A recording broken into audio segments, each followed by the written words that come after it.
Ladies and gentlemen, the next item of business is a motion to approve a statutory rule. Can I ask the clerk to read the motion, please? That the Coronavirus Act 2020, Registration of Deaths and Stillbirths, Extension No. 2 Order Northern Ireland 2024 be approved. Minister of Finance, could you move the motion, please? Thank you. The Business Committee has agreed that there should be no time limit on this debate, and I call the Minister to open the debate on this motion. Over to you, Minister. As everyone will be aware, the loss of a loved one, including as a result of a stillbirth, is a very difficult time for those who are left to grieve. In bringing this extension order before the House, I am very conscious of the need to reduce the burden on families and friends at a time when they are processing their grief. Our aim is to limit the administrative burden on those asked to register a death or stillbirth at a time when their primary focus is on mourning a loved one. As you will be aware, the order seeks to extend powers introduced in the Coronavirus Act relating to the registration of deaths and stillbirths for a further 6 months, from the 24th of March to the 24th of September 2024. The specific powers included in this order concern the way registrations are conducted. Firstly, they enable individuals to choose to register a death or stillbirth remotely, although they can opt to come into a registration office in person. These provisions give the next of kin a choice to conduct this formal business over the phone if they wish to. Secondly, the powers enable participants in the registration process to exchange important documents electronically. Rather than requiring the grieving next of kin to take one piece of paper from a doctor to the registrar and another from the registrar to the undertaker, these exchanges can happen electronically in the background. It will be clear to the Assembly why these provisions were important in the context of the pandemic. These temporary changes to the registration process reduce the need for face-to-face contact, both for grieving and sometimes vulnerable members of the public and for registration staff. They enabled the registration system to continue to operate even when their services were sadly under greater pressure than at any point in recent times. However, in the 4 years that have passed since the start of the pandemic, these arrangements have become the settled, established and normal means by which the vast majority of these registrations take place. They have helped make the registration process more efficient and more productive, something which is also particularly important at a time of constrained budgets. These arrangements also carry the support of stakeholders, ensuring the smooth passing of important documents and enabling registration staff to handle any errors or omissions in advance. Most importantly, the provisions ease the burden on grieving members of the public.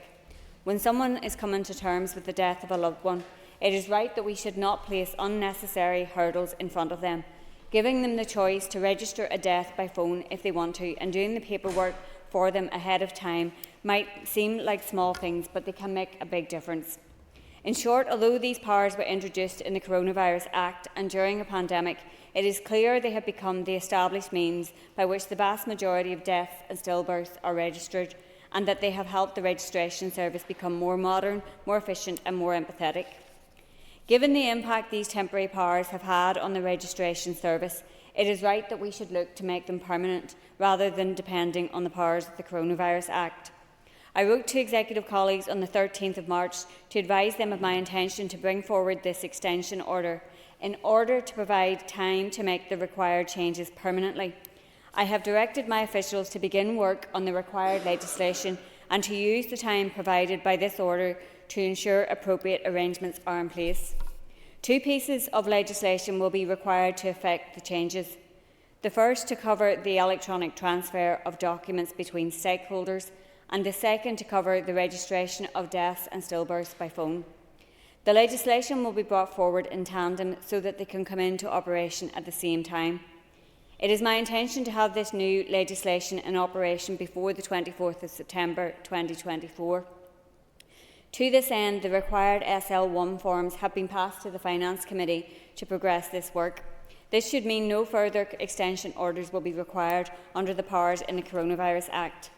I hope the Assembly will look favourably on this extension order and be reassured that our dependence on coronavirus legislation, which is far from ideal, is a short, temporary but necessary step to put permanent powers in place.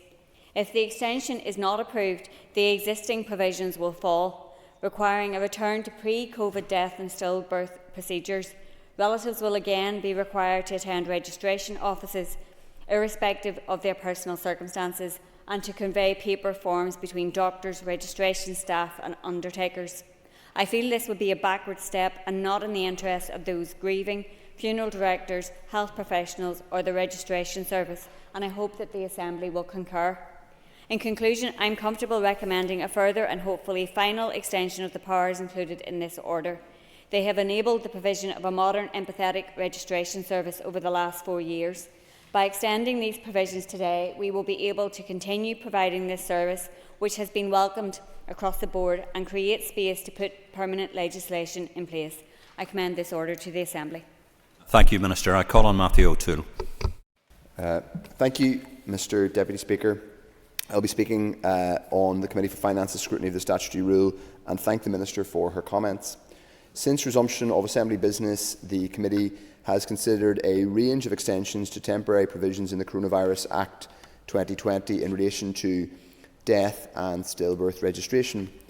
These allowed for temporary changes to civil registration legislation to ensure the registration of deaths and stillbirths could proceed in a pandemic by allowing for electronic transfer of documents and registration.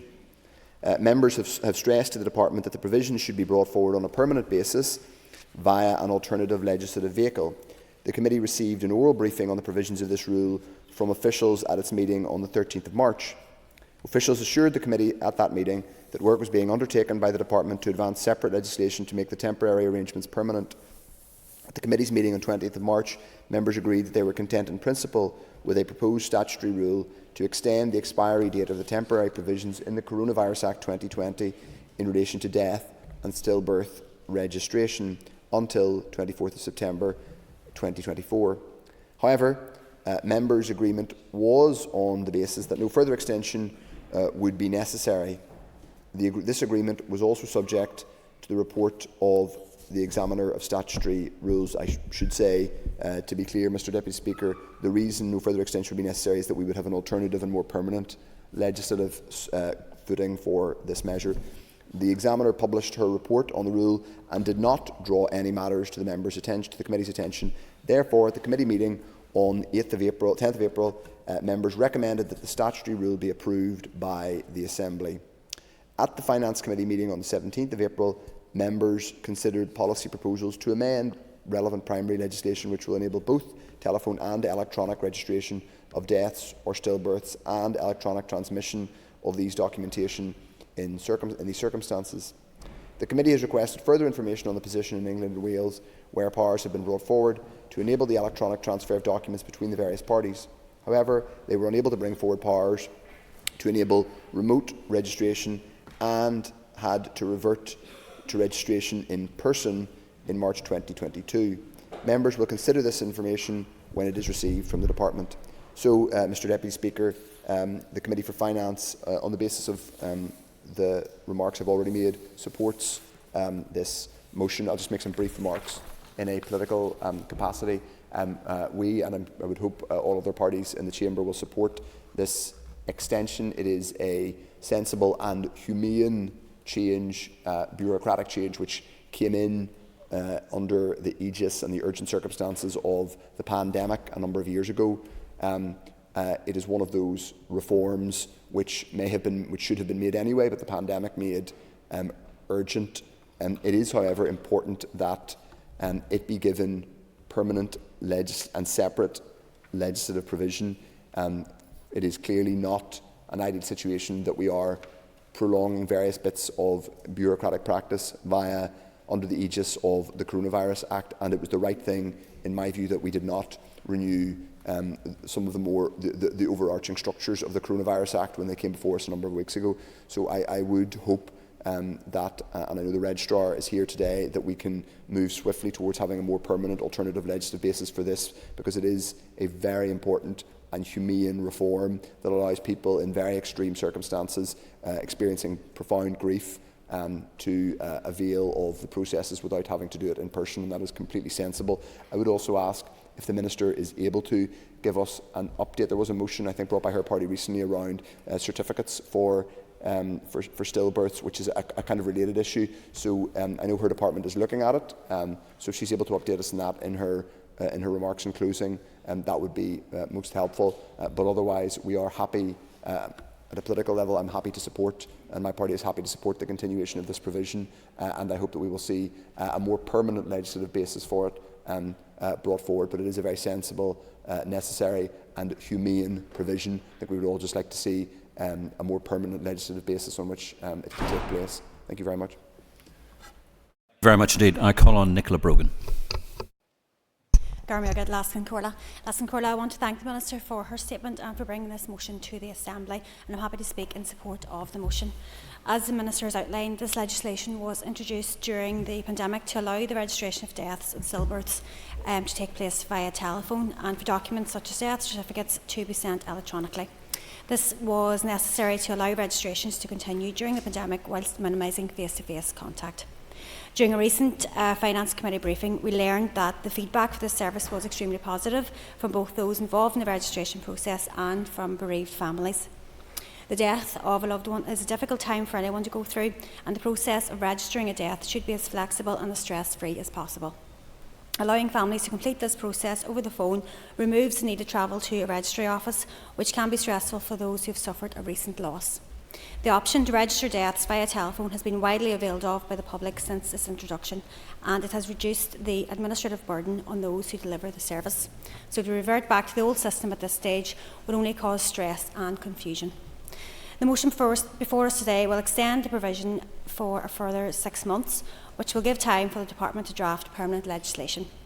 The Finance Committee have spent considerable time discussing this extension, and while some members expressed discomfort in extending the provision under the Coronavirus Act, there was broad agreement that it was necessary in order to prevent these provisions from lapsing. So I'm happy to support this motion today to extend the provisions for 6 months, and I look forward to coming back to this chamber in the near future to debate the permanent legislation. Thank you very much indeed. And I call on Diane Forsyth. Mr Deputy Speaker, and today I rise in support of this motion out of practical and operational reasons, on the agreed condition that this will be the last extension of this element of the regulations, and that a new piece of standalone legislation will be introduced to be in effect from September 2024 to deliver the functionality covered. Mr Deputy Speaker, we are clear the coronavirus pandemic is over. The legislation which was introduced to enable powers over that time has no place in our current legislative framework, and it is our job and our duty to finish the job of ending this. And through the times of restrictions, however, many practical tasks were reviewed, and in addition to the core Coronavirus Act, subsidiary pieces of law were brought forward to enable these tasks to happen through that time. And the legislation to enable both telephone and electronic registration of deaths or stillbirths and the electronic transmission of documentations in these circumstances was one of these pieces. And this was clearly an efficient and operationally effective piece of law and should have been adopted as standalone legislation sooner.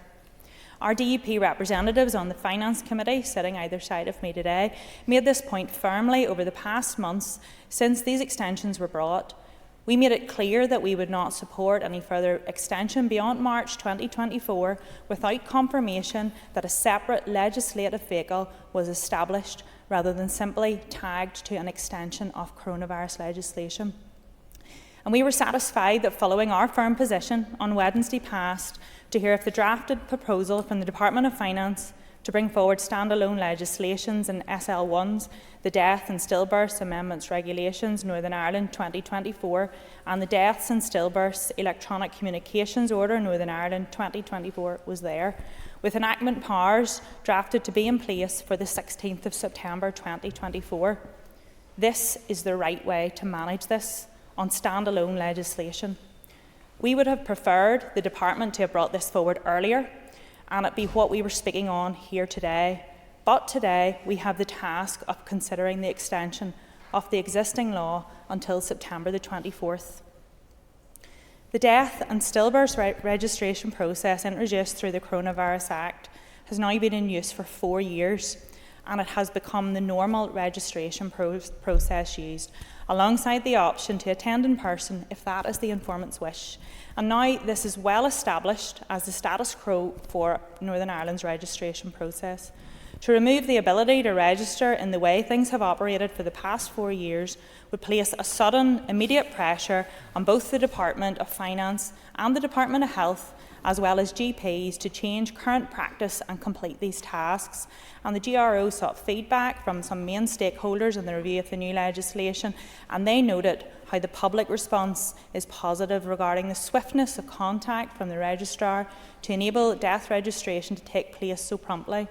And telephone registration has been less traumatic for the next of kin, where they usually are able to have family with them to provide support, rather than attending the registration office often on their own. As the current process is working well, it is firmly established, it is making the process smoother and more efficient and reducing trauma on those who have suffered bereavement, we support its continuation. We fully support the new standalone legislation, which will affirm this process in our law, but in the interim we support this extension as a pragmatic necessity until the standalone legislation is brought into effect in September 2024. Thank you. I call on Paul Frew. Mr Speaker, and I rise to support and to welcome this legislation in the fact that we are now at a point where we have concrete proposals moving forward to make the provisions within this law permanent, which is a cry that my party has since we've come back here, and I'm glad that that was facilitated by the Finance Committee in order to make our views known and for the Department to act in the way they have. And I support the Minister in this move, and the Department also. The loss of a loved one, whether that be elderly or a baby, causes families shock, trauma and pain and sorrow. And so it is only right and proper that government helps to reduce that burden with regards to the loss. Now, nothing will ever bring a loved one back, but at least government can reduce the administrative burden on families who then have to act with regards to the loss and the death of a loved one. And to me, this was always common sense. In fact, it was an example of law catching up with advancements in technology and for the betterment of the people. So who would be opposed to such provision? And it is clear that something so required needed to be put and placed on a permanent footing to give it the respect, if nothing else, that this provision needs. And so that is why it was so important to remove it from the gambit of coronavirus law, which, in my view, has caused severe damage and to our health of our population in many ways, and to be put in its own statutory footing. And I'm glad that with a bit of pressure from the Finance Committee and from my party, the DUP, we are now at that point. There is a point to be made as to when you look at the SL1s and the changes they make, you wonder, could it not have been brought in sooner? And I think that is a valid point to make, albeit this will work as a seamless provision right throughout, and at no time will anyone be required to go back to the old way. But I think because the two SL1s, or the two stat rules, are being pushed through with regards to negative resolution, I think it is important that we place on record in this House, in the opportunity that we can, to just mark exactly what these provisions do and to enhance the terminology that the Minister used and to echo her sentiments. That the Department proposed to make two related statutory rules to bring forward amendments to the relevant primary legislation, which will enable both telephone and electronic registration of deaths or stillbirths and electronic transmissions of documents in these circumstances. The proposed rules are the Death and Stillbirths Amendment Regulations Northern Ireland 2024 and the Deaths and Stillbirths Electronic Communications Order, Northern Ireland 2024. The Deaths and Stillbirths Amendment Regulations 2024 will make amendments to the Civil Registration Regulations NI 2012 to enable a death or stillbirth to be registered by telephone or electronic means without the attendance and signature of the informant.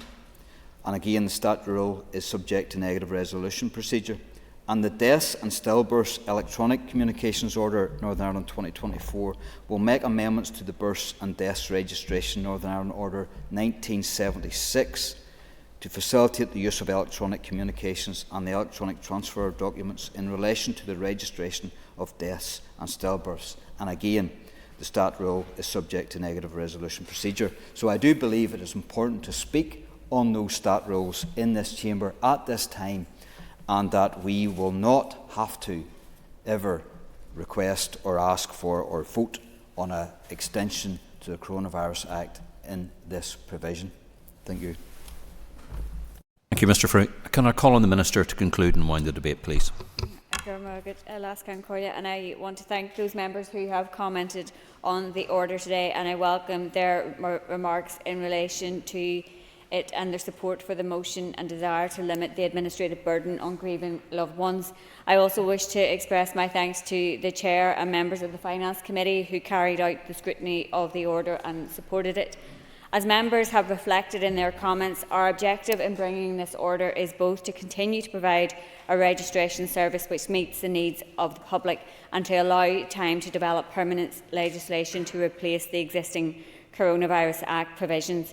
And just to pick up on a couple of points that members have made in their remarks, it is absolutely my intention that this will be the last time that there will be an extension to this order. And as members have reflected, the SL1s are in process. Certainly it's not ideal that we had them as part of the Coronavirus Act at this point in time. But obviously it would have been difficult to progress them over the last couple of years while we had no assembly, so this is the first opportunity that we have had to do so, and it is important that we take the time to allow that legislation to be developed and to be properly scrutinised by the committee and others. Just to reflect on Mr O'Toole's comments around the baby loss certificate scheme, work is ongoing within my department, and the officials are engaging with the Department of Health as to how we can bring that forward as soon as we can. So in closing, I hope the Assembly will support this order, which seeks to limit the administrative burden on those mourning a loved one at a time when they are primarily focused on their grief. The powers it contains have enabled us to provide a modern, efficient and empathetic registration service during a critical time. By extending these powers today, we can sustain this service while creating the opportunity to embed these provisions permanently. I would ask members to approve the Coronavirus Act 2020 Registration of Deaths and Births Extension No. 2 Order Northern Ireland 2024. Thank you, Minister. Therefore, for the Assembly, the question is that the Coronavirus Act 2020 Registration of Deaths and Stillbirths Extension No. 2 Order Northern Ireland 2024 be approved. All those in favour say aye. Aye. Any contraries? The ayes have it. The ayes have it. The next order item of business is the legislative consent motion for the Pension Special Rules for End of Life Bill. Clerk, could you read the motion, please? That this Assembly agrees, in line with Section 87 of